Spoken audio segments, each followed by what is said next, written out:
Hi, everybody. Todd, Dammit, Kerns here once again for another installment. Today brought to you by the Podcast Pro microphone from our fine friends at Sontronics. I can treat me like a fool. Anyway, today our very special guest is Mr. Joel Hoekstra. This guy has all of the high-profile gigs. He leaves nothing for anybody else. He has three of them. He's the lead guitar player in Whitesnake, in Trans-Siberian Orchestra and Cher, and somehow he makes it all work. So let's hang out. Let's figure out how he can make all this work together. This guy's an amazing talent, an amazing dude.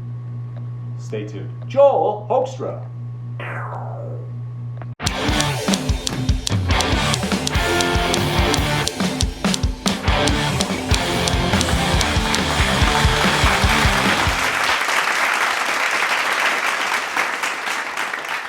Let's get into it.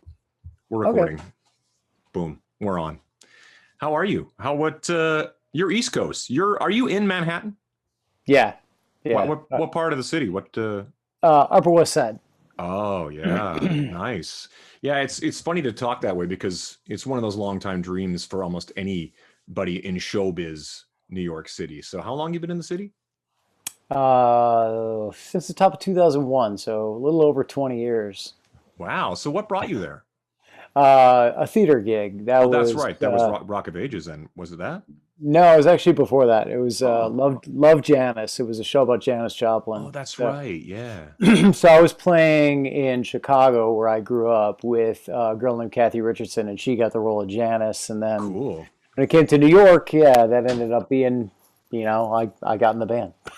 What's that like? I mean, so basically you're like not like anybody, but I mean, you play in a rock band kind of situation, playing clubs, playing whatever, and then all of a sudden you're in, like a Broadway type theater world. This was, it was great because that was really my first time not teaching and supplementing it with gigs. Up until then, that was how I made my living. I taught 70 students a week, and then of course I would take off whenever I had gigs, and so that was pretty much the way I made my living through my 20s. And then lo and behold, I turned 30 and this happened, and then that just was basically the next 20 years was only playing and not teaching until COVID. Right? Now I seem to be back to teaching, and whenever I can, anything else I can do. But yeah, it was a great opportunity for me. I had 8 shows a week, and gave me an opportunity to move out to New York. And I thought this thing will probably go like a couple months or something. It was 2 years long, so wow. By the time it was done, I lived here. So. And that's that kind of like the routine of it, like it's the closest thing to having like almost a job, but you go with your guitar every day. You show up at a certain time and do your gig. Yeah. Leave the guitars there.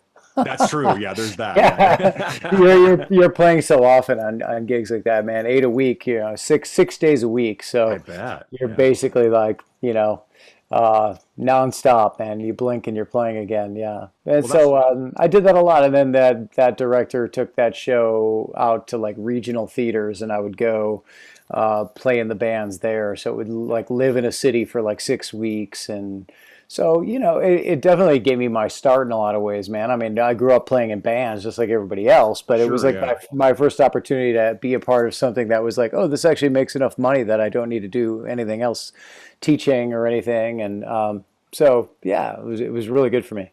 What kind of cities were you going and doing 6-week residencies? So with that, I did Tucson, Phoenix. Wow. Let's see, Louisville, Cincinnati, Cleveland, San Francisco.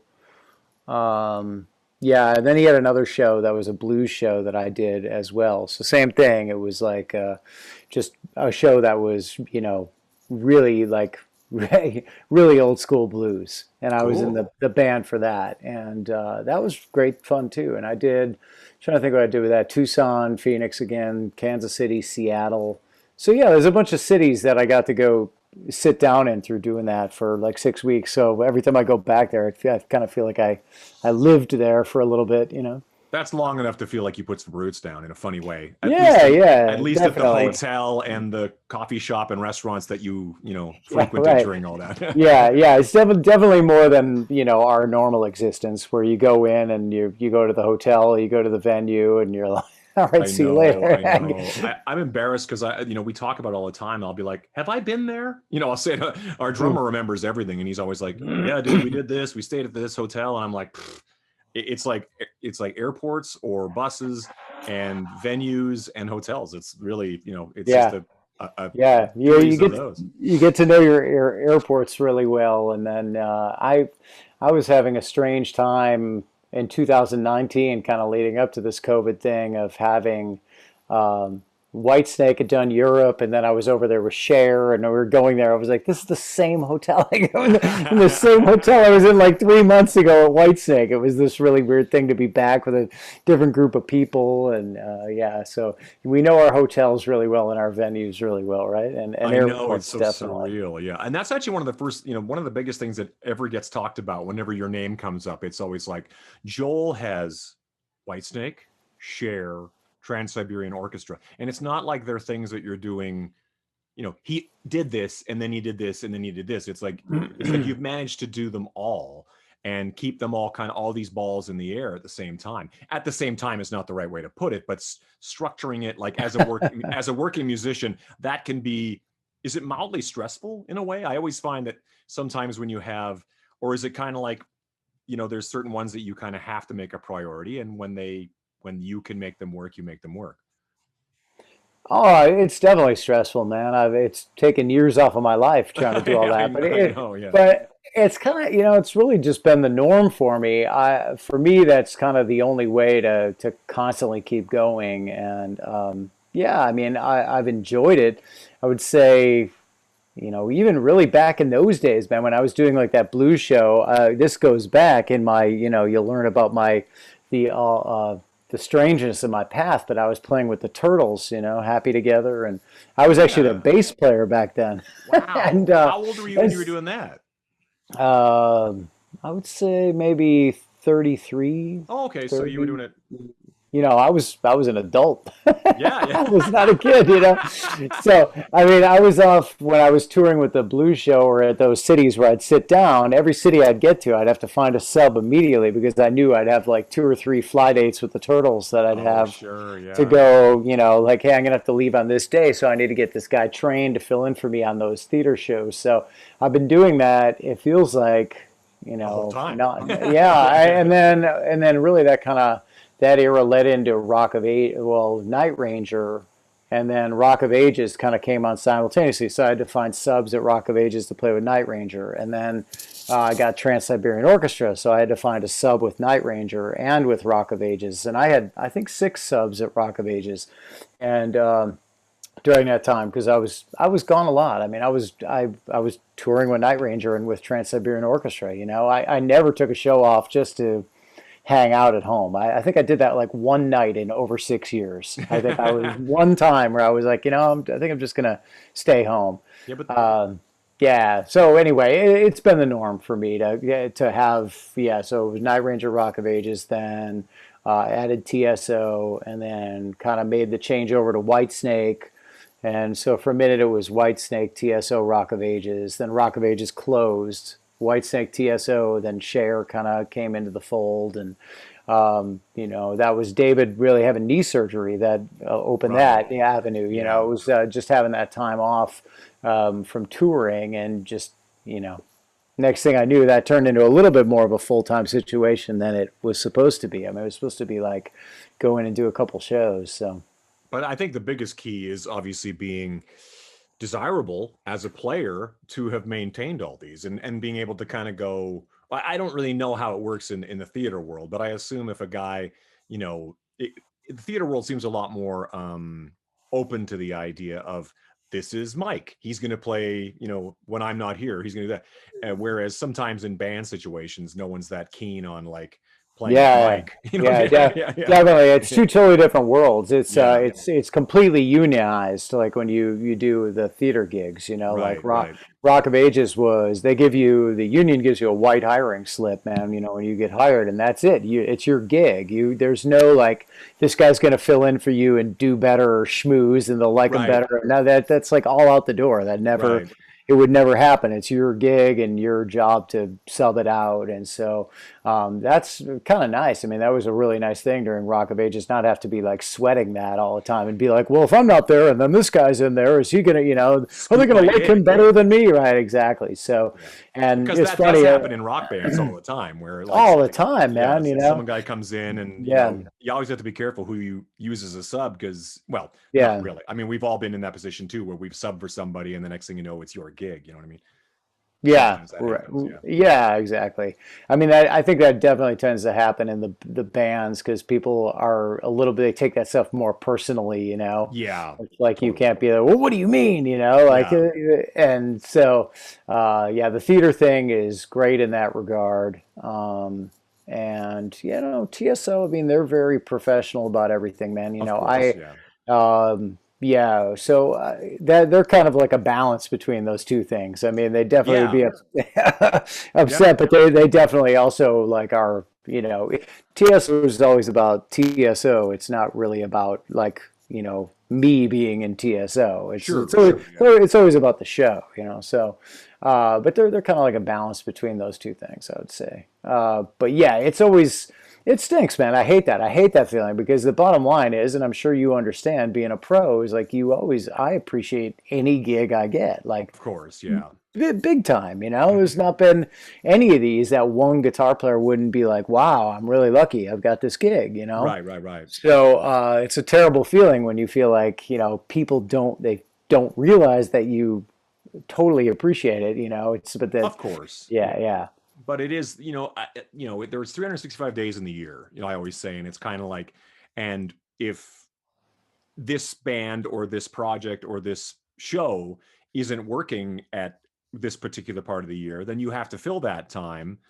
People in a normal working world would understand that, look, if I only do this for 6 months, then what am I going to do for the other 6 months? So I know, but it's amazing how few people understand that about us as musicians, Exactly. Like, oh, well, they're all, off playing with all these other people. It's like, well, yeah, because, we're only playing 3 months.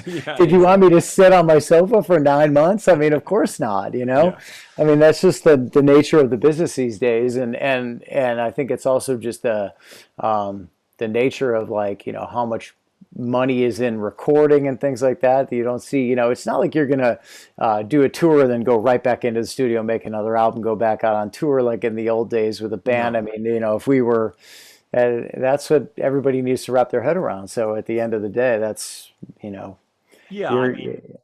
it's the same in Vegas, because I find that, although it's not theater based, or it can be theater based, but there's a lot of working musicians around Vegas doing different shows and blah blah. Yeah, doing gigs. Yeah, exactly, and everybody subs for everybody else, and it's very sort of accepted and normal. And it's all about like, is your calendar full? Are you working? I'm doing 4 nights a week, whatever it is, and you can make a decent living for yourself. But within the recording industry, like you just brought up, it's like, it's not like it was. There's a reason why the Stones and Aerosmith and Kiss are on the road X amount of, days of the year, because that's where the bread and butter is. You know what I mean? It's not in the recording and the selling of records anymore. Yeah, definitely not. That's why we're balancing 10 gigs at a time. But man, it all works out. I mean, I think at the end of the day, it's like just stay productive, keep doing what you're we're doing, and that's all you can do. It's like, I'm not going to stand out on the street with picket signs about like the state of the music industry, and people are like, what do you think about the state? It's like, look, dude, I'm a guitar player. I worry about that, and the state of the music industry is like, look, I hope collectively maybe something, straightens out the streaming thing. But, I mean, what am I going to do? In the meantime, you're busy enough. I kind of feel the same way, like staying so busy that is something that I just kind of peripherally aware of, but it's not like making or breaking my my week. So did you grow up in Chicago? The burbs of, yeah. Oh, okay, yeah. But was it your folks that were in music as well? Is that what I understand? Yeah, they were classical musicians. So I kind of grew up in that in that scene, So what did they play? Like, what was their position? Well, mainly keyboard, and conducting, each of them. But my mom basically specialized, I would say, more organ. My dad more piano. Huh. But definitely both like church musicians, but classical like on top of that too. Great. So is that like when you started getting into it, was it a keyboard thing and then led to guitar, or how'd that work? Cello really, really young. I mean, Really? really, really young. And then piano after that. And, I couldn't stand it. I was like a little kid. I was like, this is like the worst thing in the world. I just want to Yeah, yeah. play baseball, dude. I Yeah, of was, course, yeah. and then I saw AC/DC, I saw Angus Young and I was Sure, like, yeah. I want to do that. I was like, That's the gateway drug, is it? that dude's amazing. Absolutely, man. I Yeah, saw yeah. Angus and I just saw like, it was more than like when people are like, what about his playing? It was like, I'm not sure it was his playing. I mean, I'm sure on a level it was like the song, but it Sure, was like, sure. it was his thing. It was his Yeah, vibe. yeah. It was like Absolutely. the electricity around him and all the pictures and going nuts. And I was like, that dude's the coolest. When you're a kid, you're Of attracted to course. that, Yeah, just yeah. like kids were attracted to Ace with Yeah, his, of course. Yeah. for me, it was Angus, Yeah, and, yeah.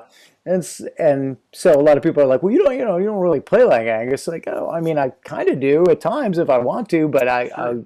it's more about like what he just is what made me want to start. That's all. So how soon do you have an electric guitar in your hands and or even a guitar and just kind of like finding your way So around that? yeah, so like at first they were like, all right, your stepmom has this acoustic guitar. Why don't you start on that? And then I went in for lessons with this guy who had, poster of Simon and Garfunkel on the wall, and he was teaching Uh-oh. me out of the Alfred's Method book, and the E, F, and G on the high Sure. E, and I was like, man, this feels like piano lessons, and this is like not at all. Like I was like, how is it that people learn to be like those people on stage? I Those, know, I know. and so a friend of mine, luckily, went over to his house to hang out with him. And he was like, and he pulled out his guitar and he was rocking. He like played, the riff to Crazy Train, and Yeah, yeah, yeah. my head exploded. I was like, where did you learn that? And he's like, oh, you got to take from my teacher, man. He teaches rock songs, and so I went to this guy, and he was great, man. He just showed me rock songs every week, and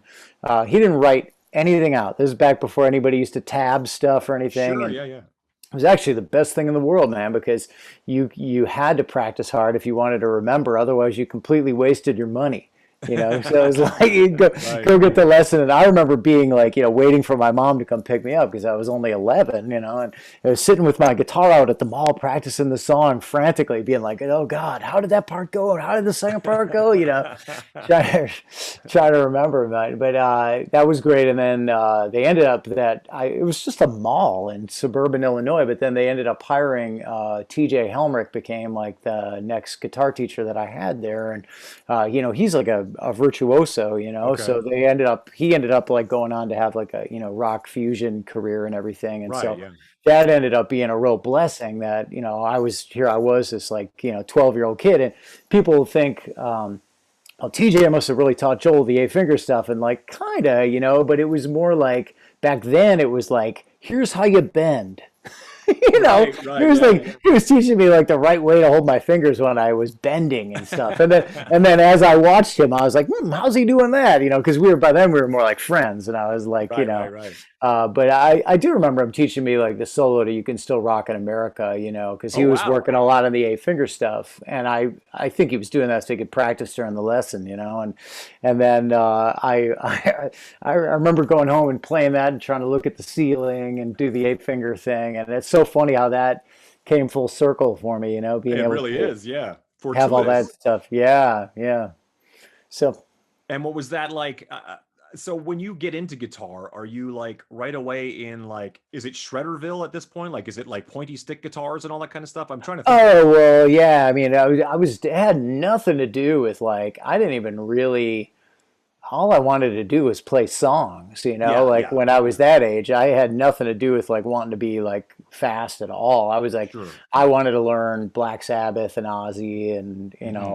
AC/DC, Iron Maiden. Right, Those were all right, the right. bands that kind of inspired me when I was younger, like very metal, Oh, of and then course, it yeah. kind of like, and then very, branched out from there, of course, but it was, yeah, the parents said, well, let's, we'll buy you this guitar, Electro Westone. I think it reminded me of Angus's SG. Had a few more Sure, sure. curves and points Yeah, on it, but it was yeah. red, And they were like, well, make sure you're serious before we buy you an amp. And I remember the guy at the store said, well, you could take this cable and you plug into the auxiliary input of your stereo. And so, oh, let me try volume on 10, and Make blew it the speakers distort. out. Yeah, yeah, Yeah, yeah. totally, man. I'm sure, every time my parents were at home, I had that thing on 10, man. So yeah, that was, great fun. Like I said, that was great to have that teacher who just could Absolutely. understood, like, look, the best thing for this kid, if he's ever going to play guitar, is just to show him stuff that's fun. Yeah, And then once you're hooked, then you learn how to be a pro, but yeah, it's like, that was my first experience of realizing that music didn't have to be torture. Up totally. until then, it was like, all right, sit down, it was like math or, something like that. And that was my first time going, this is incredible. Like, I'm playing stuff that I'm listening to. And Totally. yeah, anyway. Which I'm sure plays a lot into your own teaching now. Is it sort of a balancing act between like teaching the ear plus the tabs or any sort of reading? Back then, was he teaching you mostly to play by ear and just He kind of? taught me, he was like real light on the music reading. We did do I some see. of it, it was like, I think we'd do 5, 10 minutes out of the Mel Bay book and then 20 minutes on a song and a half an hour Sure, lesson. So, sure. and all that mattered was the 20 minutes. I was like, I'll do Yeah. just enough with the Mel Bay to get by. And the reading thing, that eventually, as I needed to do it in my career and over time, and that's definitely served its purpose. I'm glad I know how to do it. Yeah. I've been through a stretch now where it's been less important for a while. Right, you right. know, I've gone through stretches though where it's like, I was for a while, like, I got rock of ages through subbing on pit gigs in New York, so I would learn the score. Learn, here's Yeah, yeah, yeah. 300 pages of music, and okay, so I mean that would definitely, and I did that just strictly kind of for that to sharpen up. It was like, it'd be a good excuse for me to, like, get back and like read music really hard for like a couple months, and uh, so anyway, where were we at? That's immediately imposing to me because whenever I'm watching something like the SNL band or something and I see them, turning a page, I go, "Well, I'm out. I can't do this gig." But clearly you have more than a handle on that. But were you reading from a very young age, like from with your parents and all that? Reading music? Well, other stuff. I mean, definitely, yeah, cello and piano, Yeah. and like right now, I mean, no, I mean, it hasn't served a purpose very much. I read, the only time I'm really reading music right now is like helping my son through his piano lesson every night. Right, right. That's Yeah. about it. Yeah. But yeah, beyond that, there hasn't been a lot of purpose for it. And that's the thing that, eventually I'm sure you understand. It's like when people are like, what are you listening to? I'm like, whatever set I'm working on or Yeah, whatever yeah, song I'm recording. exactly. Yeah. That's all I ever listen to. And it's like that with when people say, what are you working on lately? Well, I'm just, Whatever. whatever my session is or whatever, Yeah, yeah, that yeah. it's like, it's all about just getting through the day. So I know you understand all this. No, but it's so rad because I mean it's funny because I'll find myself going, pulling my hair out in some sort of mildly schedule conflicted and like a bunch of stuff. Well, I'm currently going through that right now as I head into a session, but it's kind of like, but every once in a while I stop and think about my 15-year-old self. Like if I told him this is what your life looks like, I think my 15-year-old self would be like, what? It would be like the most thrilling thing in the world. And it's never lost on yeah, you that we get to yeah. do this for a living. You know what I mean? And we're not, you know, making sandwiches during the day or Yeah, yeah, without a whatever. doubt, man. I didn't grow up in one of the cool cities like LA or New York where you realize, oh, I can make friends with this guy down the block and get a record deal someday. I mean, those were the things that in my neighborhood growing up, people laughed at. Right, So, right. I mean, for me, I always say I'm playing with house money in a way when people are like, what's next? And I'm like, I don't know, man. I'm just going to try and be productive and like do my best at every turn because some of this stuff I could have never imagined or made up. And trust me, the 11-year-old me probably would think some of it is weird, if I said, Yeah. played with Cher or played on Yeah, yeah, yeah. Broadway. The Yeah, yeah. 11-year-old me would be like, "What, huh? Like Broadway?" What does this Like, have to do with Angus? Yeah, yeah, yeah, totally, totally. But at the same time, that goes to show how times can change and what's perceived as cool or of what's a course, great yeah. experience. That's just maturity where you grow to understand like, oh, that would be awesome, of course. So I think any opportunity, just remaining open-minded. I always tell younger musicians, don't be Yeah. totally specific about what it is you want to No. do. Just try to do your best with everything. Go after Hmm. everything and do your best, and then see what sticks, you know? Absolutely. And as would happen with me, it turned out being kind of what made me interested in playing in the first place, which is beautiful. You know, I Of mean, course. I Yeah. wanted to play hard rock, you know, Yeah. so it's like, as it turns out, I mean, I've been through playing many, many gigs and many different things, but, you know, here I am in Whitesnake, and it's like, wow, that's amazing, you I know? know, I know. So how does that happen? So are you already in like Rock of Ages before Night Ranger comes along? How did that connection happen? Is that your first sort of like, I don't know what the word is, notable rock gig? So, Night Ranger came from playing locally in Chicago for this guy, Jim Peterick. I don't know if you know Jim. He That founded name sounds familiar. Survivor and the Ides of March. So Okay. he's written a lot of hits, and Okay. including Eye of the Tiger, right? Yeah, of And course. so, but he would have these events called World Stage, and I was in the house band, and so people would come in and sing their hits. All his buddies, you know, I got to play with a lot of great people on those. You know, Rick Emmett and Alan Parsons and Don Barnes from 38 Special, and yeah, blah blah blah. You know, the list goes Cool. on and on. Kip Winger, and Yeah. so one of them was Kelly Kagi from Night Ranger. The Oh, drummer wow. would come in every year and do those. So we would just do the Night Ranger songs. I'd see Kelly one day that year, and then Yeah. the next year I'd see him again for one day. And so one of the years that this happened, and we did this show, you know, I kind of learned that they might need a guitar player, and I was like, well, you know, please give me a call. And as it turned out, it was like literally like a day or two after that that I think Reb was doing the gig at the time. Oddly enough, Reb was kind of the time between Jeff Watson and myself, and Okay. I think he needed to miss a show to play with Winger. I'm pretty sure is the way it went. And Interesting. it was a casino gig, and I think Kelly, because he was seeing me fly in to do these Peterick shows on no rehearsal, and I'd play down like 36 songs, and you know, he was like, I know a guy that can, you know, you can do the 8 finger thing. He gets 36 songs. You don't have to rehearse them. Just fly him in. He'll do the gig with us. And so that was my audition for Night Ranger. Is that It's a nice little reputation to have, isn't it? so they you know, gave me a shot at it, and it went well. I mean, I was, you know, terrified. It was like jumping out of a plane with a, you know, not knowing if your parachute was going to open, man. It was like, oh my Yeah, God. We I got to bet. play like, I think 3 or 4 songs together at sound check, and then it was like, you Off we know, go. you're going out to do a show with these guys. So it was like, oh my God.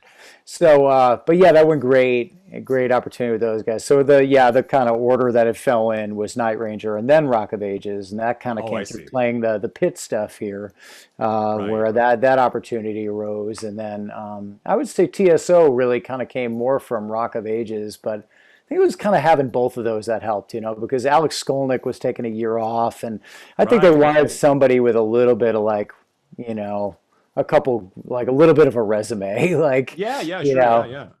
So um, when you're in Night Ranger, what is the succession after that? Because there's the whole like Cher, Whitesnake. Is there like quite you go into Rock of Ages, you hang out doing Rock of Ages for how many years?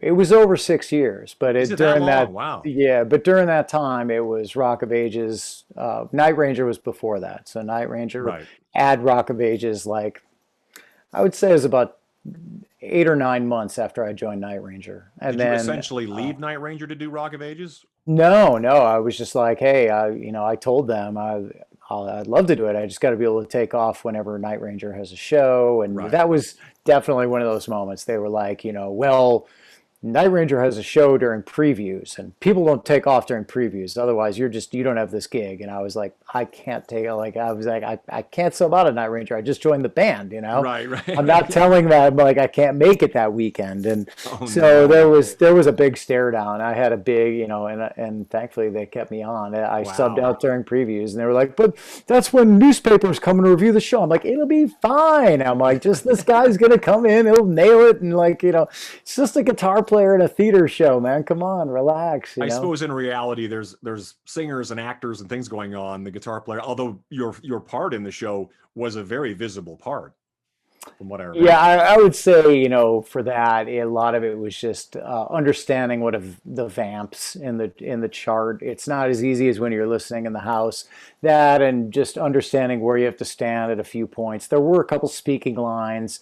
You had to do little things like move a microphone at a certain point of the show, and if you didn't have Sure. that stuff together, it could literally turn into a A ugly cluster. moment for an actor. Yeah, right. Yeah, Like, yeah, yeah. yeah, so there were some things like that that were a big part of getting that gig down per se, more so than like that was definitely not a gig about like shredding everyone's face off like they made it out to be. Yeah, Right. you could have, and I used to tell all my subs that they'd get all like worked up about whether or not they were going to cop my, multi-finger tapping thing at the top of the show. I was like, that doesn't even matter. I was like, what matters is if you move the microphone to that spot. Yeah, yeah. And then, and if you say the right line, I was like, if you Right. do that stuff and you show up and you're cool, no one's going to care if you don't do, if you're not tapping with 3 fingers or 4 fingers on your right hand. Like, nobody cares. Like, That's such a good point because in reality, that's all the theater people care about is as long as you're where you're supposed to be, you're not tripping yeah, up another actor or whatever else. Just yeah, yeah. And realistically, I mean, I feel the same way. I mean, it would sure. just so happen that like, certain things where they'd say, all right, you're going one more time around, so come up with something. Okay, well, I'll do that because that's one of my things. Yeah. But anybody could have done their own thing with that, and I used to encourage that to the subs and try and be real with them about it and be like, don't worry about that. And I think most of them used to be like, oh, it's because he doesn't want me copping his gig, And it was like, no, I'm actually just being totally honest with you, Yeah. Like people will not care, trust me, like, And it used to be like that, anytime you'd fill in on a theater gig too, and that really helped me when I learned to fill in on Cher too. You have to understand. Being a sub and really joining Night Ranger too, coming into any situation is like, don't try and reinvent the wheel like your first gig, man. I Right. mean, you come in and you play everything the person before you's been playing, like Totally. Yeah. as closely as you can, Sure. and Yeah. Yeah. to keep everybody comfortable, man. Because I mean that, especially with theater and when you're playing 8 shows a week and you're 5.5 years into it, and some drummer comes in to sub and he's cramming all these fills in, and then you're not used to hearing them. You're like, stop! Like, there's not a Exactly. person in that audience that cares about that at all. Like, just play the show the way the drummer does it. Let us feel comfortable, and Yeah, for someone like Cher or say Alice Cooper or whoever it is, when somebody's subbing, they want to be able to go on and do the show and not really notice. and not notice that you're there. Yeah, Yeah, exactly. exactly. Yeah, That's really your goal. yeah, is When to you, just kind of like yeah, do the job, and then yeah, yeah, and if yeah, if it becomes your gig, you can expand upon that. But yeah, essentially, you need to kind of exactly. step in and kind of do the gig. Yeah, yeah, Yeah, yeah. I definitely learned that lesson, man. And Broadway was really good for that. There was, even when I was doing the pit stuff, one of the shows was Tarzan, right? Which Phil Collins wrote the music for. right, And right. it was really early on in the run. So very similar to what I went through with Rock of Ages. My friend JJ had me sub for him. And I think I was the first sub to come in. And it was so early in the process that Phil Collins, I think, was still around the theater. In fact, I was like, I don't know if you ever sub a pit gig. It's one of the most terrifying things you can ever do in your life. It's I'm so not qualified for so that. I'm like running through the chart, and you play in this little cramped area where you got to change your own guitars, and I mean it's terrifying. And so Wow. I'm rolling through the charts, and I see somebody come up and stand at the side of me, and I'm like, I was down there alone just because I was dying with anxiety. And then so I looked up, and it was Phil Collins. Oh my And so he God. was like listening to me play through the book. And I'm like, okay, all right, cool. And he just said, introduced myself. And then I remember I learned that book like exactly like my friend. And then I had one lick that I wanted to do in this one spot where I was like, yeah, I'll do this. And it wasn't even a shred lick. It was just kind of like a lick where I was like, I kind of like the sound of that, doing that there. I changed that one thing, and after the show, Phil Collins said something to the conductor about it. He's like, that guy was great. Tell him not to do that lick in that spot ever again. Like, God, man, really? One lick. It was like, it wasn't even a measure long, man. It was like 2 beats long. I just slipped in this little. I love that they So, noticed that like right away. Like, yeah, it just goes to show, man, that's even down to something like that when you think like, and you're like, I couldn't make it my own for 5 seconds. And then not only did I hear about it, but then my friend, he's like, so yeah, I heard you do this lick. What was that all about? And I was like, oh, literally, I'm not kidding. And then I was like, oh, dude, it was like, I was in this spot of this. I was like, yeah, don't do that again, man. Don't do that. Okay. Yeah. Like You got it. 0.05 seconds of the show, and you keep hearing about it. That's the business for you, though. I mean, that business is so much different than the rock and roll business. Because you can do, the same thing. When you step into whoever's shoes in whichever gig, you kind of have to just do the gig. What happens after? So you do Rock of Ages. What does that lead to? What's the next step after that? Joining TSO. TSO was because you've been doing that for how long now? But that was all three. I did all three of those. So that was having Night Ranger and Rock of Ages and TSO, and then I got Whitesnake basically. So I left Night Ranger for Whitesnake. So I had Whitesnake, Rock of Ages, TSO. Rock of Ages closed. So basically I went to Whitesnake and TSO. And then when David had his knees done, I took on the Cher thing because I basically only had TSO at that point. I'm like, I can't sit around for 10 months. No. That's a long time. That's here we are in COVID, just realizing just how long that time could be. Exactly. We thought we knew. So how did the Whitesnake thing come about? That was kind of like just like anything, oddly enough, I texted with Doug the night before all that came out that he left the band. And we were, Doug's always been really cool with me. We met and I was about to become a dad. He's a great guy. And I was about to become a dad, and that was kind of our agreement. He's like, look, let's text, let's be buddies, but let's not talk guitar. Let's talk, let's talk kids. Let's talk. Awesome. It's like, okay, cool. So that's always been kind of our thing, Well, I'll text him some pictures of my kids. And so anyway, I just happened to do that the night before, and he was like, hey man, some big news coming and blah, blah, blah. I was like, oh, okay, wonder what, but he didn't say. And then the next day I woke up and that was kind of all over the internet. And I was like, that would be a really great gig. I mean, just to have the opportunity to work with David and Tommy and Reb and obviously, play that. The catalog is great, man. I mean, it's a great catalog. And we did like the greatest hits tour. I was like, this is just a great, amazing set list, So anyway, I just thought, well, I'll give it a go. I mean, I'd like to get an audition. Surely I can get an audition, right? And so I ended up giving some links to Reb just to kind of pass on to David, and I didn't hear anything, and I went, well, that's kind of a bummer. And then I started to get kind of like almost I don't want to say angry, but I was a little like, you mean I can't even get an audition? I'm like, somehow I have to be able to get an audition. Like, I mean, it can't just be an immediate no, like forget it. And I was, so I started to think, I'm like, who would be able to bend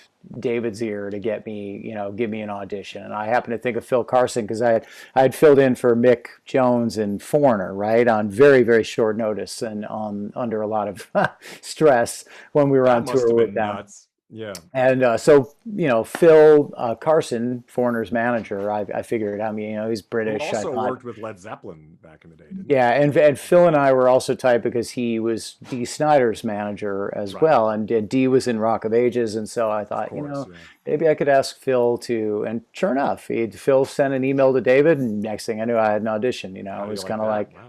Yeah. So I think as the story goes with David, I think he was just coming out of meditating on the point as well, and he was just finishing up meditating on it, and like ding, email comes across from Phil Carson and saying, give this dude a shot, and DC and I have just done really well. You've done a lot of writing with him and all kinds of stuff. I mean, you're a major part of that whole thing.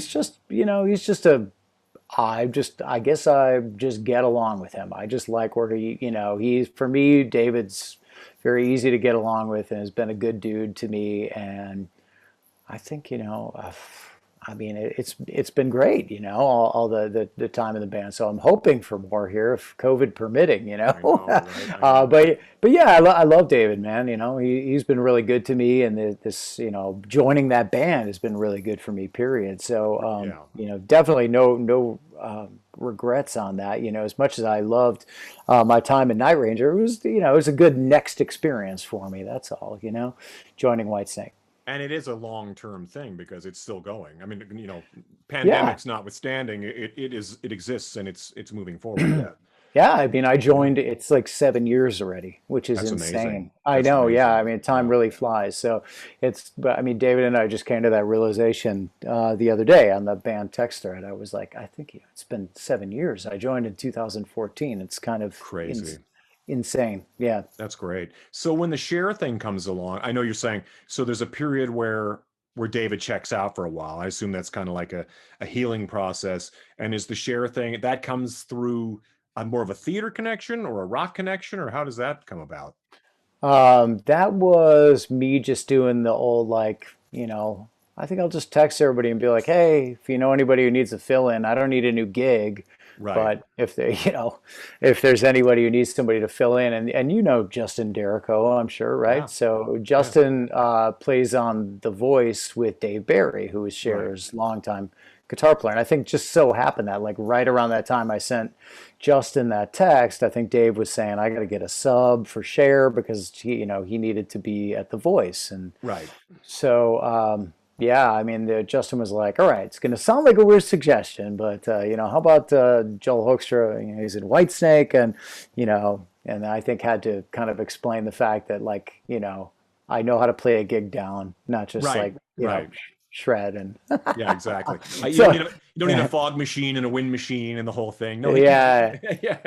Yeah, well, I think everybody gets scared, like they think you're gonna just be a one-dimensional player, which is Right. actually, I've been through a lot of, I've, it's been a long road, man. Of course. Yeah. I played a lot of different kinds of I was going gigs to say, too. yeah, you have a very wide menu of what you can do. So I think when someone says Whitesnake, they might just go, "Oh, he's like a hard rock guitar player." The end of the list, but that's just only sort of touches on the tip of what you can Yeah, possibly yeah, do. Yeah. yeah. So anyway, that's the story there. So And on top of that, David. your visual performance is such a. I'm assuming that's a big part of when Cher. I'm not going by anything other than I assume she loves having this rock dude who looks like $1 million up there adding to the show. That was, I think, that was me. I think just kind of bringing, my own identity to it a little bit. Was Sure. I did it through that because when it came to the playing end of it, I was subbing on Dave's guitars through Dave's amp. Well, what's I that wanted, like? well, fine. I mean, Yeah. I wanted it to sound Right. as much like him as it could, Right. right? It's Just the to gig. get back to our earlier point, yeah, about trying to make sure everything, everybody was comfortable. It's Hmm.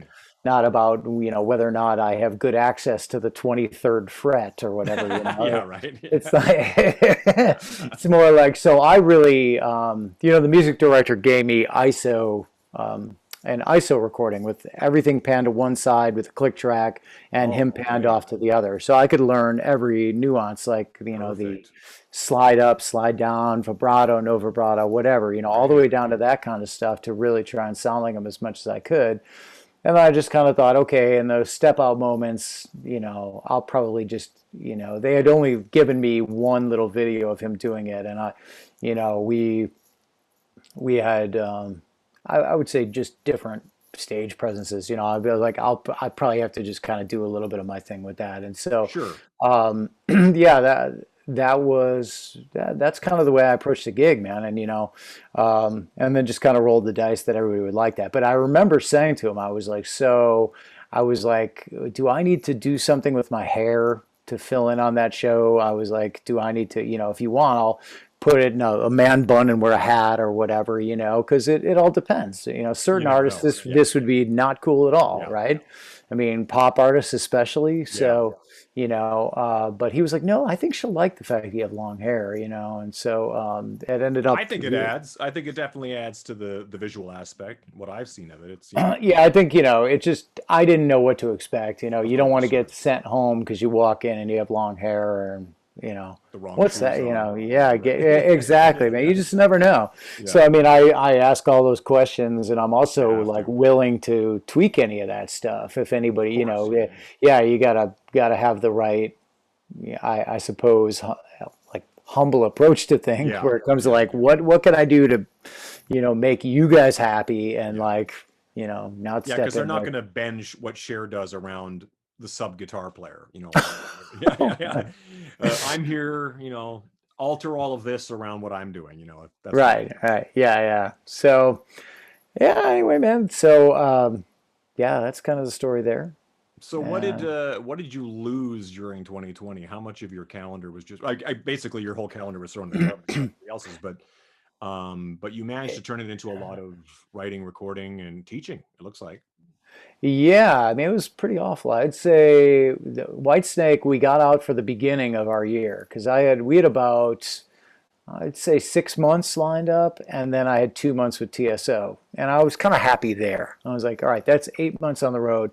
Yeah. 2019 got out of hand. I was on the road 285 days that I year, remember seeing you here in Vegas juggling it. around that, that sort of, It was too much. I mean, I got yeah. two little kids at home, and I was like, that was too intense. But then Hmm. 2020 was looking good. I was like, okay, 8 months on the road. That's still a ton, Yeah. but like, kind of in the heat of it. So go with it, Yeah. But yeah, so got the beginning of the year with Whitesnake, and then did the Monsters Rock cruise, um, and that might have been maybe Whitesnake was like I did the cruise and then did Whitesnake because we flew home from Singapore. We were set to go to Japan, but we had a really nice year lined up. It was a bummer to lose it, Yeah. and then I just kind of I took the beginning of it to go like, okay, back when we all thought this was going to be like a month. I know. Yeah. Yeah, so I was like, I'll just play catch up on dad duty here, Yeah. and not stress. But then once it became like, oh, this is going to go on for a while, I'd Sure. say after about 2 months, I said, all right, I'm going to fill up a teaching schedule and start to do sessions and I joined Cameo and all that stuff's kind of been like, the Hmm. stuff that's paid the bills. But I'm really busy, dude. I have 31 students a week right now. And Amazing. the sessions have been consistent. The cameos are always consistent. I mean, I would say I do about 10 a week of those or something. And depending on the time of the year, sometimes it's much more. Sure. Yeah. So that's just been kind of steady. I did my album, of course. Yeah. Yeah. That we should talk about that. That's exciting. It sounds amazing too. Oh, thanks, man. Yeah. Yeah, getting that done was huge. And then, those quarantine jams that people have been doing, Hmm. and That's part funny. of a handful of those that, more than a handful. I have a couple more coming up that I've been kind of working on and Yeah, I getting know. getting ready. And They're so, always more work than you expect, aren't they? Yeah, oh it my sounds like God. fun, and then you get into it, and you're like, it's just not something you. I don't have the kind of thing where I can just throw it together or just kind of phone it in. It's like, no, I got to do this right. Yeah.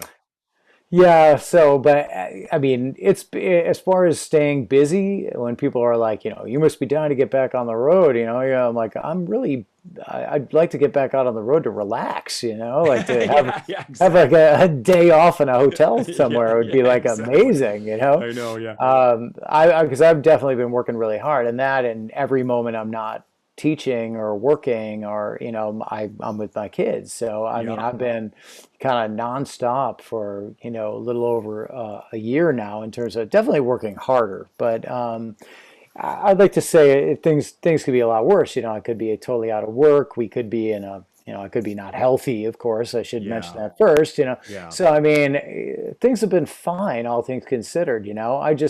I like to just say that I'm spoiled. I mean, Yeah. it's really hard to beat like traveling the world, getting paid to travel the world and play for thousands of people. It's just hard to beat that. It's It like, is. Yeah. so I And mean, soon enough it'll be happening again. I mean, what is your calendar looking like now? Are you starting to see things materializing later in the year at all or anything like that? yeah, I don't really have anything to announce per se. I'd like to say everything is kind of, uh, Simmering? well, I mean, I think, David is, I don't know exactly what David's plans are yet. So, But still a um, little early just yet, I thought. Yeah.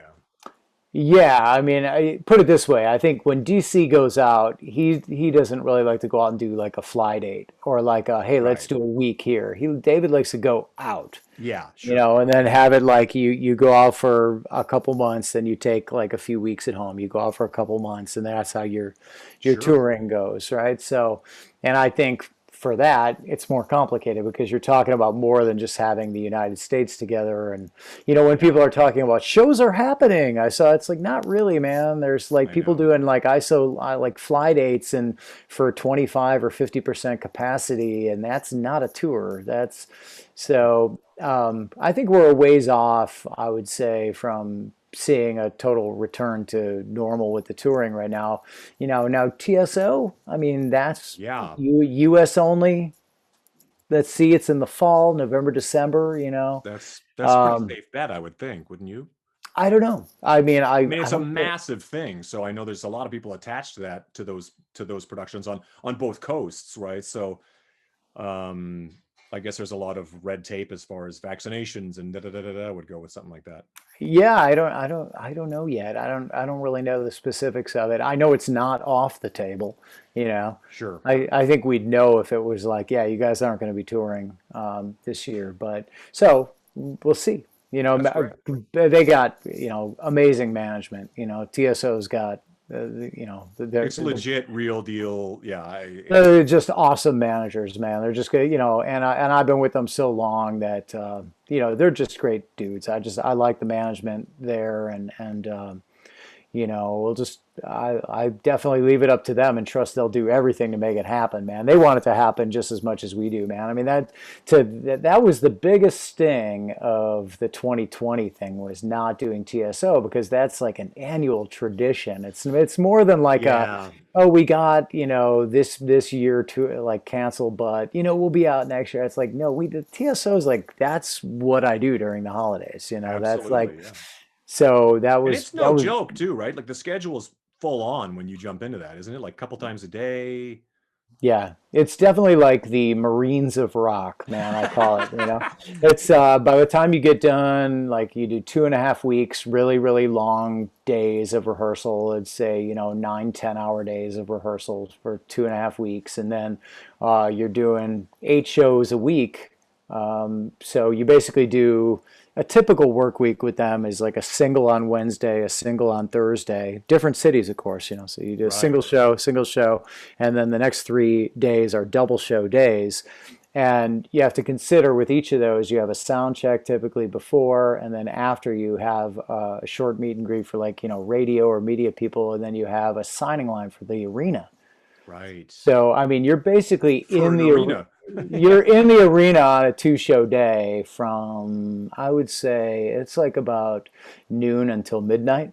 Like you're walking out of there maybe 11:30 at night or something to get onto the bus. You're like, just give me a sandwich and I'm getting in the bunk, Just It's like, knackered, yeah. yeah, I mean, you really do have to. That's the rock and roll lifestyle goes. If it hasn't gone away for all of us, it definitely goes away on TSO, because it's like, man, you gotta get rest on that tour. Otherwise, you'll like fall apart in like a week. Absolutely, yeah. It would separate the men from the boys, that's for sure. Wow. So it definitely pushes you, and that's actually been that's been helpful for me, man, because I I think bet. it starts to actually like increase your skills to be able to deal with things grind on the road. And Totally. I'll never look at like a 4 show week ever the same ever. No, yeah, It's like yeah. I get done with that and I'm like, "Ugh, what are you talking, I mean, so we have to do 90-minute shows this week, that's it, like, I mean, it's Yeah. Easy yeah, peasy. that's the other thing, is those TSO shows I'm talking about are usually about 2 hours and 20 minutes, so it's Right. like Yeah.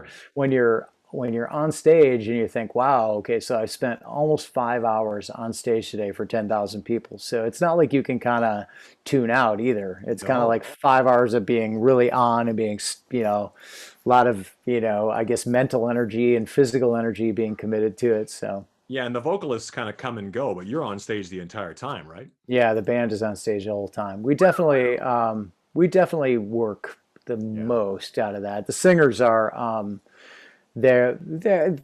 they are singing backgrounds on quite a bit Right. of it, in fairness to them. It's not like they're up Sure. there, but Phoning it they're, in. Yeah, yeah. yeah, yeah. I mean, it's still at the bottom line is they're still working fairly hard as well. Of Although maybe not course. as much as like a single singer singing a 90, Right, right. and then Yeah. trying to do that 5 shows a week. That's a little scarier. Yeah, there's quite a few.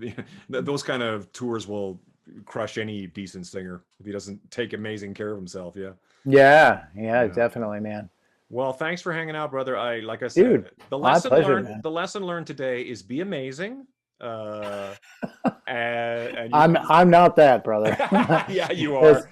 Yeah, no, definitely not. I think you have set the standard as far as, well, to be able to keep that many balls in the air, you really have to have something special and an ability to be able, I think one of the all-time things that I've always led as the thread throughout all this is being a good hang and being don't be a liability to whichever company you're participating with, whether it's a rock band or Broadway or whatever. You don't want to be like you having, they don't want to have to put up with your drinking problem or whatever it is that you drag along with you. You have to show up, you have to be a pro and all that kind of stuff. I think that you're the perfect example of that. Yeah, oh well, thanks, man. If we ever get back to playing, maybe Exactly. Yeah. maybe I have a chance to prove that again. No, I mean, Yeah, like, yeah. A chance to likewise. blow it. Yeah, Likewise, yeah. dude. That's why you're I doing everything appreciate you're it. doing, man. Well, So thank you. hopefully we'll at some point, man. Hopefully we'll have a chance to jam together, man. I know it's been a It, while, so we should do it yeah, again. Last time we were doing an acoustic thing with Jeff Scott Soto and Jason Beeler here in Vegas. I know. That was a lot Dragging of us fun. down. Well, it's hard to make them sound good. Yeah, that's the thing. We were It's carrying those guys. I had back I problems after that. I don't know what they expect. We're only human. Yeah. You know. Oh, I just. Oh man. Well, thank you so much, and I hope we get to cross paths sooner than later. Last time I saw you play with Whitesnake was at Download 2019, I guess it was. So Yeah, yeah. I know we were there that together, was a man. That good was time. That was a cool. good time. Yeah. So we'll do it again. I'm a very optimistic guy, even though it's taken a lot longer than I expected. I really feel like it's coming, and before we know it, we'll be complaining about airplane food or something like that. Yeah, my mindset is like I just don't go there Yeah, until I'm just until it's kind of time. yeah. Yeah, That way I'm not disappointed. exactly. I'd like to be pleasantly surprised. That's exactly it. Well, it's coming. I promise. Anyway, man, have a great time, and we'll see you next time for sure. Take All care of right, you and your family, brother. all right, bro. Thank you so much. Thank you. Bye bye. Appreciate it. Cheers.